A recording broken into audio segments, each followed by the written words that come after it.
Pues buenas tardes, bienvenidos a este ciclo preparado por el Colegio Notarial de Madrid con el Ayuntamiento de Madrid sobre el ciclo Madrid te asesora, especial empresas. Yo soy Teresa Losada, notario de Navalcarnero, hablar de las empresas familiares. En primer lugar, habrá que tener en cuenta que en la definición de la empresa familiar se definen las empresas familiares como aquellas empresas en las que el control, gestión y propiedad está en manos directas o indirectas de una o varias familias. La importancia de la empresa familiar en España es muy importante, ya que si nos basamos en los últimos datos, el 89% de las empresas españolas tienen una base familiar. Pero a pesar de ser tan importante y ese porcentaje tan alto de empresas familiares, apenas encontramos una regulación específica de este tipo de empresas. Estas empresas tienen beneficios fiscales, se hace alguna alusión específica en cuanto al protocolo a los protocolos familiares que posteriormente estudiaremos, pero no hay una regulación específica ni general. Es más, en materia de beneficios fiscales, las empresas familiares se acogen a cada una de las legislaciones de las comunidades autónomas en lo que se refiere a los beneficios en materia de sucesiones o donaciones de las participaciones sociales. Bueno, partiendo de esta base, veremos cuáles son los requisitos para que se pueda considerar una empresa familiar. Como hemos dicho, en primer lugar, es que el control y la propiedad de las participaciones sociales principalmente o del accionariado esté en manos de una o varias familias. También es necesario que haya una gestión familiar, es decir, que los que controlen la gestión de la empresa sean miembros de una familia. Y principalmente, si nos centramos en el aspecto fiscal, en materia de impuestos se exige para tener la consideración de empresa familiar que tenga una actividad económica, es decir, no basta que se tenga un contenido patrimonial de la sociedad únicamente que detente bienes para que se pueda tener esa característica de empresa familiar. Pues bien, partiendo de esta base, veremos cuál es el ciclo de vida de una empresa familiar. En primer lugar está el momento de la constitución. Podemos decir que todas las empresas familiares, en el origen, está la constitución de una sociedad que generalmente puede ser constituida unipersonalmente por una única persona o por varias personas que pueden o no tener vínculo familiar. La característica en la constitución de las sociedades siempre decimos que es necesario tener en cuenta aspectos muy importantes de carácter personal y que luego influenciarán en la vida de la sociedad, como es el régimen económico matrimonial. Esta es una de las características que solicitamos los notarios en el momento de la identificación de las personas que constituyen la sociedad. Les pedimos si están solteros, casados o cuál es el estado civil o divorciados y, en el caso de estar casados, cuál es el régimen económico matrimonial que se somete su matrimonio. En este aspecto es donde quiero hacer mucho hincapié en cuanto a este estudio de la empresa familiar, porque ese régimen económico matrimonial va a ser lo que determine cuáles van a ser las consecuencias o la vida de esa sociedad. En el caso de que se haya pactado separación de bienes, por supuesto, el que ahí constituya una sociedad, únicamente la titularidad de esas participaciones sociales o acciones serán de su exclusiva titularidad. Pero en el caso de que esté casado bajo el régimen de gananciales, a pesar de que se constituya la sociedad por una única persona que firme la escritura de constitución, esas participaciones sociales o acciones tendrán el carácter de ganancial, lo cual, como veremos, tendrá consecuencias durante la vida de la sociedad en el caso de fallecimiento del titular, en el caso de que haya una situación de divorcio o separación. Vale. Partiendo de esta base del régimen económico matrimonial, también habrá que tener en cuenta en el momento de la constitución de la sociedad cuál va a ser el régimen de transmisión de las participaciones sociales, todas aquellas disposiciones que se establecen en los estatutos relativos a qué sucede si alguno de los socios se quiere separar de la sociedad. Todos estos aspectos deben estar regulados en los estatutos sociales. Es cierto que cuando se constituye una sociedad, en su origen, es frecuente que los estatutos sociales sean lo que llamamos unos estatutos sociales tipo, que no es más que una reproducción de las normas de la Ley de Sociedades de Capital, bien se trate de una sociedad de responsabilidad limitada o bien de una sociedad anónima. Pero hay que tener en cuenta que posteriormente, como veremos, a medida que esa sociedad vaya evolucionando, posiblemente sea necesario modificar esos estatutos sociales y establecer otras normas de regulación de la empresa. También hay que regular en los estatutos sociales el órgano de cómo se va a gestionar, el órgano de dirección de la sociedad, el órgano de administración. Se establece un administrador único, varios administradores solidarios o mancomunados, o un consejo de administración, lo cual también veremos que cuando la sociedad vaya evolucionando será necesario a lo mejor establecer otros órganos consultivos u otros órganos de dirección, como podría ser un consejo de familia. Bien, partiendo de toda esta base, quiero hacer hincapié en cuanto a la constitución de las sociedades unipersonales o sociedades en las que se nombra un único administrador. En la práctica de las notarías nos dice que en la vida de la sociedad hay que tener aspectos importantes en el sentido de que el administrador único de la sociedad puede tener alguna situación de incapacidad, puede tener alguna situación de no poder continuar dirigiendo la sociedad, y esto debería de preverse en los estatutos sociales, o bien establecer poderes que llamamos poderes generales mercantiles para el caso de que se diesen esas situaciones, lo cual también influye, como veremos, en el ámbito de las empresas familiares. Vale. Para delimitar cuál es la situación en la que estamos hablando, hablamos, como digo, de la constitución de las sociedades. Siempre se parte de un punto básico, que es una persona acude a la notaría y constituye una sociedad. Bien, pues para que nos hagamos idea de cómo es la evolución o puede ser la evolución de una empresa familiar, voy a poner un ejemplo que lo voy a arrastrar a lo largo de mi exposición, y es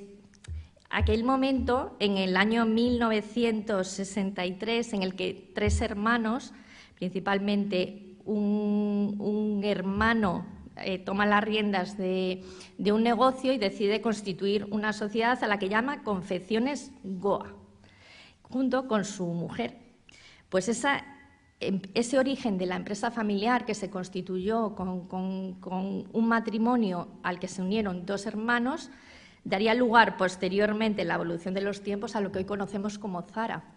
para que veamos cómo es la vida de esa empresa familiar desde ese momento en el que una persona decide constituir una sociedad y decide reunirse junto con su esposa y junto con dos hermanos y empiezan a trabajar. Así van creando un conglomerado de empresas, cada una de ellas se va constituyendo hasta lo que hoy conocemos como Zara, y ese proceso en la sucesión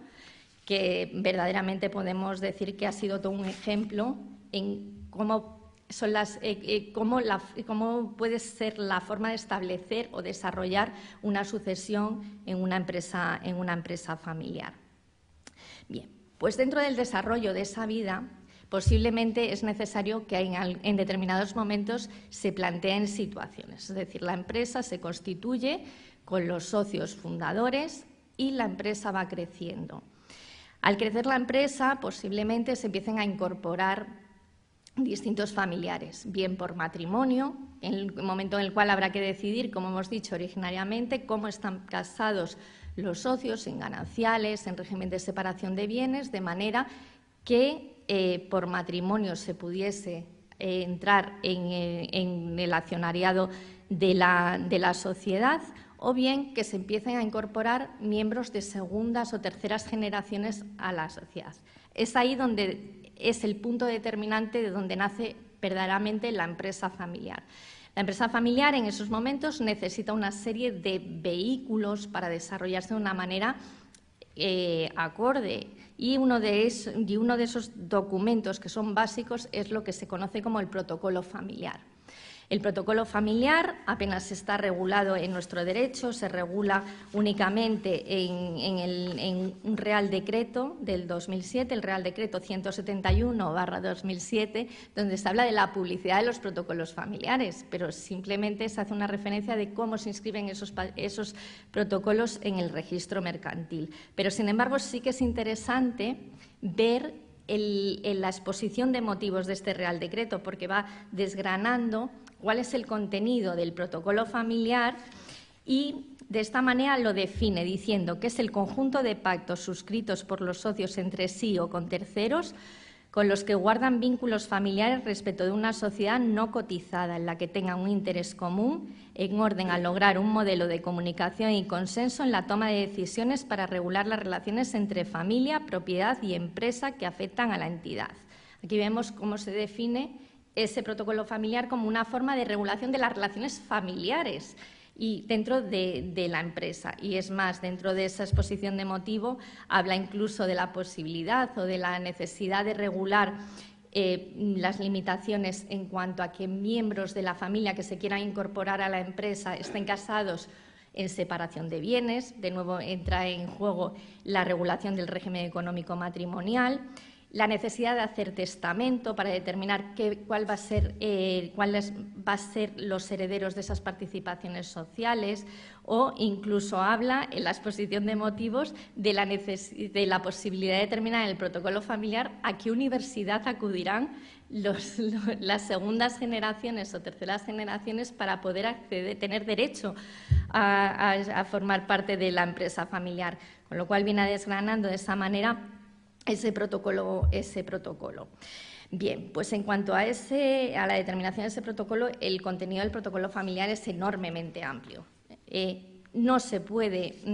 establecer un protocolo familiar unitario para todas las empresas porque el principal requisito del protocolo familiar es que se adapte a cada una de las empresas y a cada una de las familias que forman parte de esa empresa, y por lo tanto se dice que no existe un modelo unitario. Sí que se establecen unas pautas generales en las que se dice que se puede establecer en el protocolo familiar cuál es el origen, contar cuál es el origen de la empresa, cuál es el destino, cuáles son los principios orientadores que se quieren de la empresa, pues si se quiere el respeto al medio ambiente, la igualdad entre los miembros de la familia o cómo se quiere desarrollar.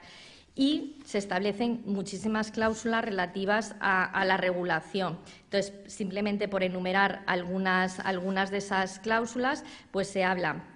del mecanismo de resolución de conflictos familiares, pero que repercutan dentro de la empresa. ¿Cómo se pueden solucionar esos conflictos? La regulación de los salarios de los miembros de la familia que forman para la empresa. Se establece una categorización de puestos de trabajo, los cuales llevan relacionados una retribución. De esta manera, cada uno de los miembros de la familia sabe que al entrar en la empresa familiar cuál es el sueldo que van a recibir y cuáles van a ser sus competencias. Como hemos dicho, la intervención judicial, si fuese necesaria, cómo se llevará a cabo, la resolución de conflictos a través de procesos de mediación o arbitraje, la regulación de la sucesión y cómo se van a ir tomando las decisiones dentro de la familia. Y es aquí donde también es muy importante tener en cuenta que la gran mayoría de las empresas familiares que con el tiempo van creciendo, acuden a un organismo que está regulado y que también se contempla en el Real Decreto del 2007 del que he hecho referencia, que es el Consejo Familiar. El Consejo Familiar trabaja mano a mano con el Consejo de Administrador o con los administradores de la sociedad y lo que intenta es impulsar cuál va a ser el desarrollo de la empresa sin perder esa esencia familiar. El Consejo Familiar puede adoptar decisiones en relación a si entran dentro de la empresa familiares indirectos, pues por matrimonio o familiares más lejanos, cuál va a ser el rumbo de la sociedad, incluso tomar decisiones. Sí que se exige que en el caso de que se adopten consejos consultivos, estos deben de estar específicamente regulados y regular la retribución de los miembros y establecer unas normas de regulación que son muy similares a las de un consejo de administración, estableciendo todas sus características, cuáles son las decisiones y cuáles son las consecuencias de esas decisiones que se van que se van a adoptar, pero también se podrían adoptar otros muchos consejos consultivos. Por ejemplo, un consejo consultivo en el que se decidiese cuál es la formación que se debe dar a los miembros de la familia para que luego, posteriormente, se reincorporen a la empresa, es decir, como un plan de formación a las futuras generaciones, o aquellos consejos pues, que adopten medidas en cuanto al futuro, o cómo adoptar medidas de situaciones de crisis, es decir, ante crisis de la empresa, cuáles van a ser las medidas que previamente ya se ha establecido una vía para su resolución. De esta manera, se dice que en esos consejos consultivos sí que es interesante que entren personas ajenas a la empresa que asesoren en cierto modo. De esta manera, lo que se intenta es articular un procedimiento en el que haya un consejo de familia en el que la administración y gestión esté bajo la dependencia de la familia, pero también se puedan introducir personas extrañas a esa familia que tomen o que ayuden a la toma de decisiones y a un mejor desarrollo de la empresa. Vale. Una vez adoptado esto, también en ese protocolo familiar se puede establecer, y es enormemente importante, es donde está el punto radical en la regulación de las empresas familiares, la sucesión. En cuanto a la sucesión, es ahí donde habrá que determinar la posibilidad de hacer testamentos, la posibilidad de establecer un sistema de donaciones, de participaciones progresivas hacia las siguientes generaciones, cómo se articulan esas donaciones de participaciones sociales, o el proceso de quién va a hacerse cargo de la administración de la sociedad tras el fallecimiento o jubilación del fundador. Este es uno de los escollos que muchas veces nos encontramos en las notarías, y es el problema o las disputas que surgen en cuanto a la sucesión de las empresas una vez fallecido el fundador de la empresa, porque en el caso de que tuviese varios hijos se establece el dilema de quién de ellos asume esa representación. De esta manera, si estuviese establecido en el protocolo familiar, sería simplemente seguir la vía establecida en ese protocolo, que previamente ha sido asesorado o influenciado por el fundador de la empresa. Se da la posibilidad en nuestra legislación, o es una posibilidad contemplada, el hecho de que se pueda nombrar un sucesor provisional hasta el momento en el que se acuerde la sucesión de la empresa. Y esto también se podría establecer en ese protocolo familiar, determinar quién es esa persona que temporalmente va a tomar esa posición. En nuestro derecho, en el 2003, se introdujo una modificación en el Código Civil en el artículo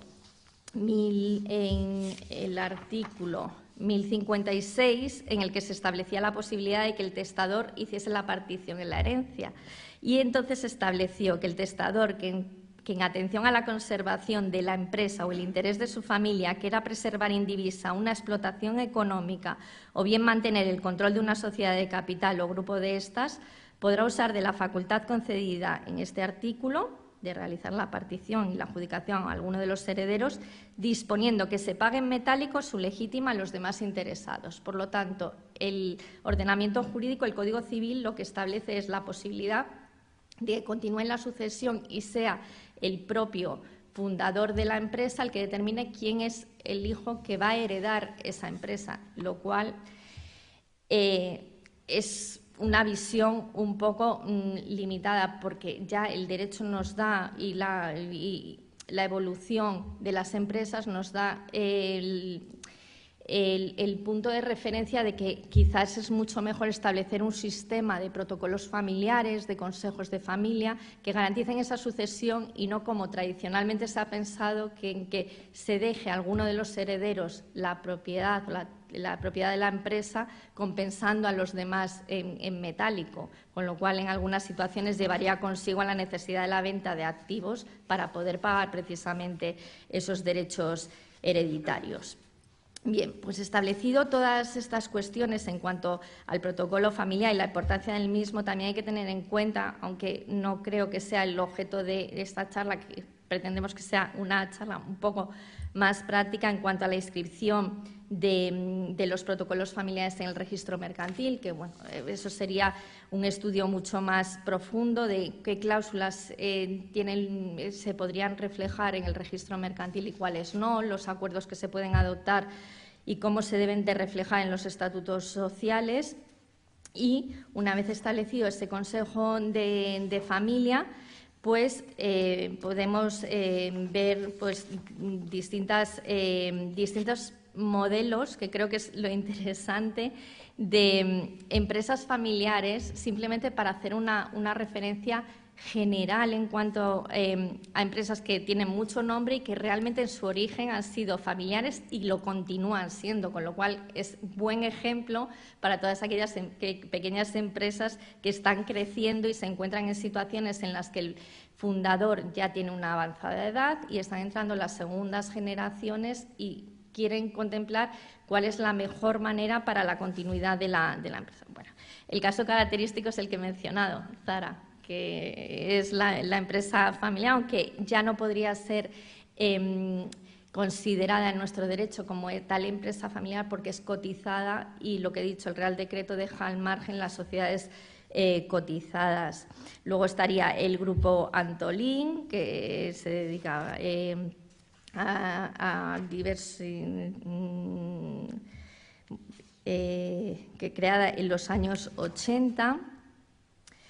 Vale. Y casos más conocidos: Mercadona, que está en manos de la familia Roche; el Corte Inglés en manos de la familia Areces; Ferrovial en la familia del Pino; o Acciona en la familia Entre Canales. Pero también hay casos característicos de empresas que han fracasado precisamente en el momento de la sucesión, y uno de esos ejemplos que se plantean sería el modelo de Nueva Rumasa, de Ruiz Mateos, que en el momento de la sucesión pues no fue capaz por los conflictos internos, o incluso empresas internacionales que han fracasado en ese momento. Por lo tanto, hay que tener en cuenta, ya para finalizar con mi exposición, en materia de empresas familiares es necesario anticiparse en el tiempo a lo que vaya a suceder. Y la forma de anticiparse es que esté todo muy regulado. Para ello, los notarios, a través de la redacción de esos protocolos familiares, de la organización de los consejos de familia, de cómo se va a regular los consejos de administración, los estatutos sociales. Es decir, a pesar de que la mayoría de las empresas surgen con unos estatutos básicos, a medida que van creciendo y se van incorporando miembros de la familia a esas empresas, debería de darse un paso adelante y empezar a plantear ya un modelo de sucesión, de solución de crisis, y todo eso se puede establecer en protocolos familiares que se otorgan ante el notario y son firmados por todos los miembros de la familia que asumen las obligaciones recogidas en ese protocolo familiar y que pueden tener acceso al registro mercantil para su inscripción. Hay que tener en cuenta esos puntos y, sobre todo, en el momento de la sucesión, también tener en cuenta todo lo relativo a los testamentos, la redacción de los testamentos y cómo se va a llevar a cabo el reparto de la herencia. Básicamente, decir que a pesar de que tenemos todos estos mecanismos, del 89% de las empresas familiares que he hablado, que son la base de la economía española, el 89% de las empresas que se constituyen en España, las estadísticas nos dicen que solo un 30% pasa a segunda generación. Y de ese 30% que pasa a segunda generación, solo sobrevivirá un 15%. Esas son las consecuencias de una mala regulación o de no tener en cuenta esos momentos de crisis, con lo cual debemos, de nuevo, insistir en la necesidad de dejar claros todos los aspectos de los que he venido haciendo hincapié, y principalmente todo lo relativo a capitulaciones matrimoniales, regulación de testamento, de la constitución de las sociedades, tener en cuenta cuáles van a ser los estatutos sociales y lo que se quiere en cuanto a la transmisión de las participaciones, cómo se va a realizar esa transmisión, si se va a permitir la entrada de terceras personas a la sociedad o no, y de cómo se va a establecer el mecanismo de sucesión. Y de esta manera establecer esos mecanismos. Y finalmente, ya para finalizar, una breve alusión a los beneficios fiscales de las sociedades familiares, que principalmente uno de los beneficios fiscales a los que se ha aducido en los últimos tiempos es lo relativo al impuesto sobre el patrimonio, impuesto sobre las grandes fortunas, que ha tenido incidencia en el aspecto de las empresas familiares porque tienen exenciones y beneficios. Pero hay que cumplir una serie de requisitos para que se puedan acoger a esos beneficios, como es que el 5% del capital social esté en manos de una persona una persona miembro de la familia, o bien de un 20% si fuesen participaciones o si fuesen participaciones que pertenecen a varios miembros de la familia. También tienen que estar en el órgano de administración y en la dirección efectiva de esa empresa familiar, y debe de tener una actividad, lo que hemos dicho al principio, una actividad económica, es decir, que tenga una actividad, una función económica. En base a todo ello, también se establecen beneficios en el impuesto de sucesiones y donaciones, en lo relativo a las participaciones sociales e incluso en las transmisiones patrimoniales en cuanto a los bienes aportados a la empresa familiar. Y es por ello que pues, habrá que tener en cuenta cómo se articula la empresa familiar para que pueda tener acceso a esos beneficios. Muy bien, no sé si hay alguna pregunta.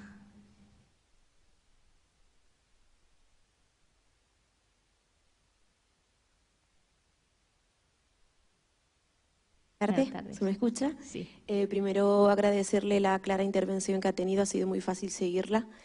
ha sido muy clara y muy concisa.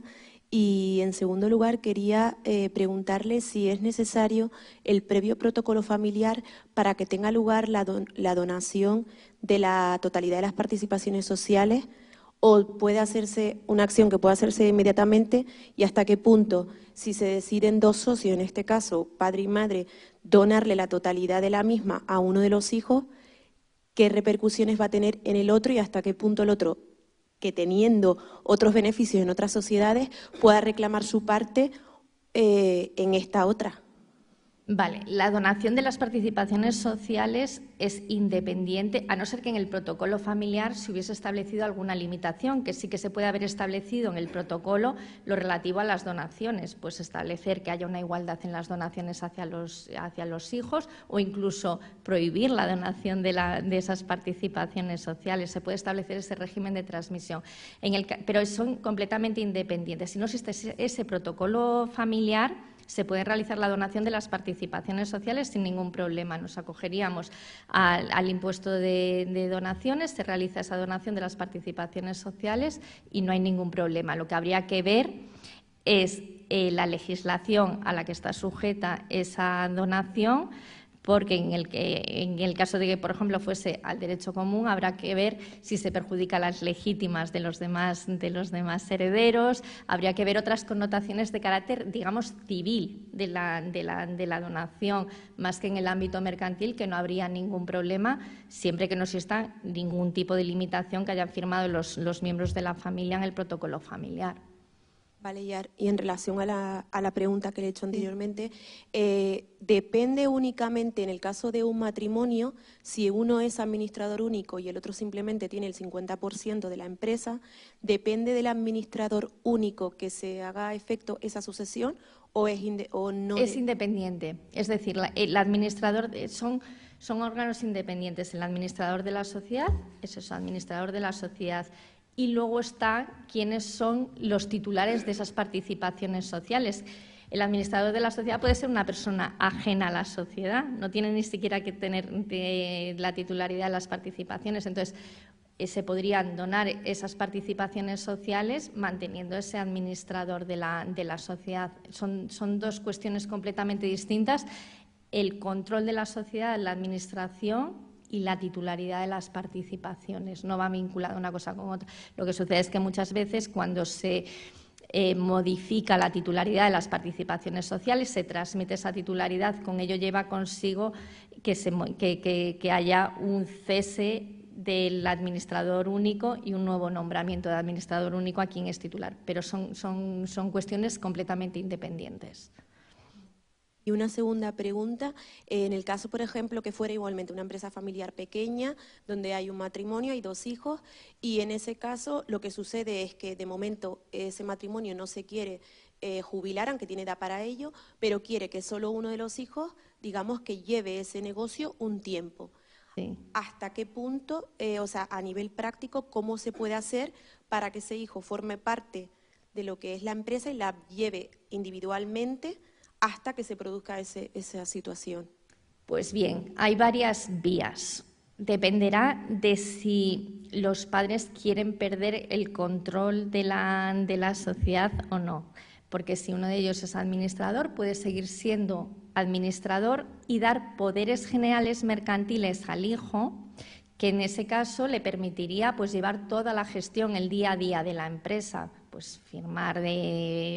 pólizas de crédito, firmar las nóminas, los contratos, lo que es el día a día, pero no tiene ese cargo de administrador de la sociedad. Es decir, no podría convocar una junta general de la sociedad, pero sí que puede gestionar, es lo que se llama un gerente, un gestor, sin ningún problema. De esta manera, los padres no pierden el control de la sociedad, porque basta revocar ese poder para que ya el hijo no pueda seguir ejerciendo esas competencias, pero el hijo sí que puede llevar el día a día de la empresa sin ningún problema. Entonces, esa sería una vía. Si le quisiesen dar más poder, pues sería entonces nombrarle administrador de la sociedad, pero en ese caso sí que ya le darían el control completo. Entonces, dependerá un poco en cada situación cuáles las medidas que se quieren adoptar. Muchísimas gracias.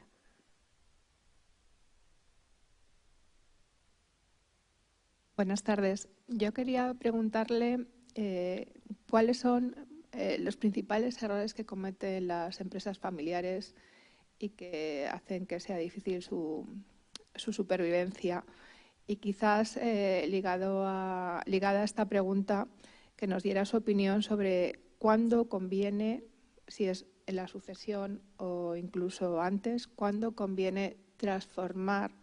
la empresa familiar, entiendo que en una empresa limitada, y cómo se realiza esa transformación. Gracias.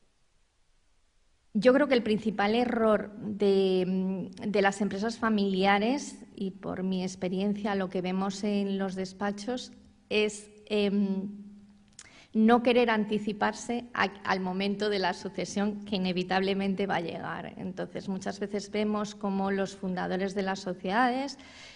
sus hijos pues están colaborando en la empresa, pero en cierto modo se resisten a ceder el poder o el control de la empresa, lo que lleva a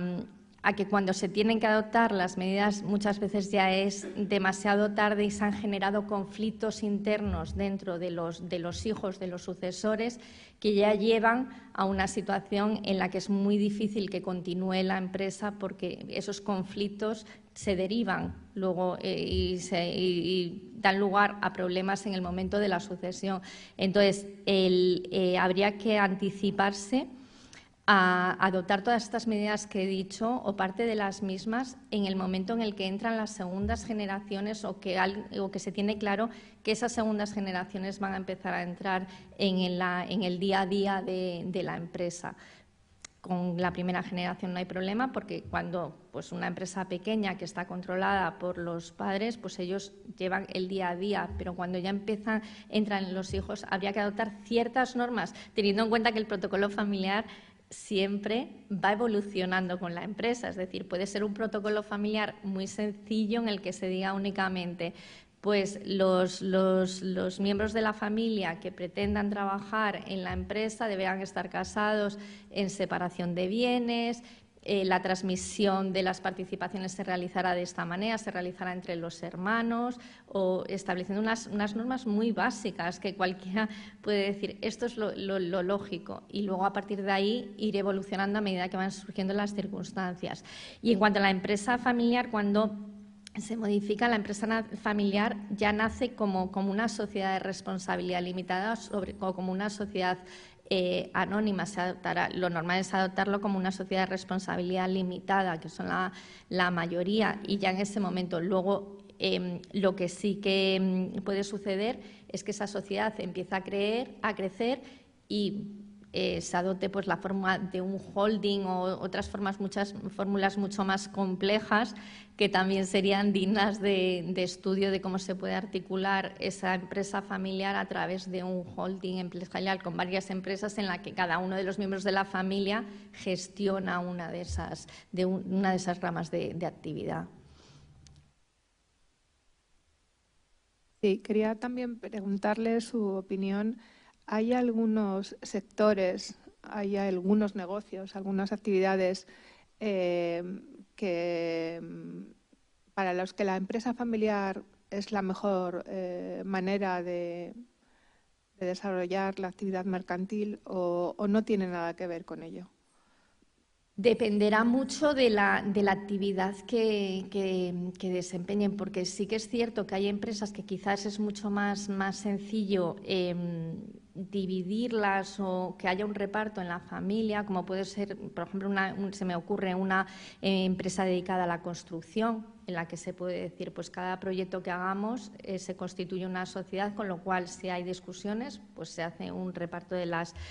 sociedades, y habrá otras que sean mucho más complejas, como todas aquellas que dependan ya de fabricación en naves, en la que los bienes ya tienen un valor muy importante dentro del patrimonio familiar. O sea, todo lo que tenga que ver con bienes raíces que estén afectos a la actividad, yo creo que ahí sí que es mucho más complejo luego un reparto, porque muchas veces todos los beneficios se van reinvirtiendo en la sociedad, con lo cual el patrimonio familiar realmente está dentro de la empresa familiar. ¿Hay armonización en Europa respecto a la empresa familiar o cada país tiene su propia legislación? Cada país tiene su propia regulación e incluso, como he dicho, cada comunidad autónoma establece sus propias bonificaciones y beneficios fiscales para las empresas familiares, con lo cual ni siquiera hay una regulación única y apenas está regulada en nuestra legislación el concepto de la empresa familiar. Gracias.